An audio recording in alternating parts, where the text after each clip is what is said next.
Mentras non aparece Nicola, mentras ninguén me explique por que o meu irmán non aparece, eu non vos creo porque vos sodes os mentireiros.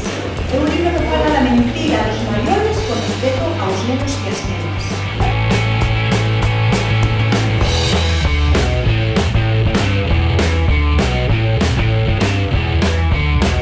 Ahora a pregunta é, se eu teño o fío vermello atado aquí da pulseira, o nomelo sigue aquí enriba da man de Isabel, se eu salgo fora da habitación e estou fora, pero atado ao fío vermello, estou fora da habitación?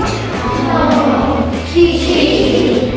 Pero de alguma maneira estou fora, pero sigo metida dentro, porque sigo unido ao fío vermello?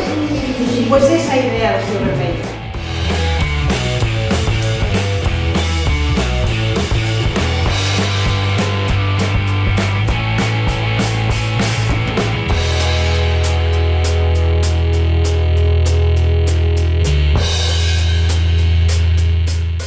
Si al principio estudiaste criminología y magisterio, ¿qué te hizo cambiar de opinión?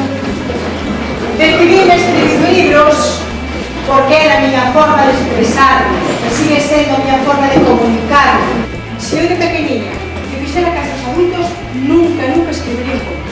Con que levades para casa, do vosso corazón, que o máis importante de que un ten dentro é loitar polos sonhos que un ten e defendelos e pelexar por eles. Ese é o máis importante que calquera cousa que vos podo ver. Hai que pelexar por eles. Mentre temos vida, os sonhos están aí.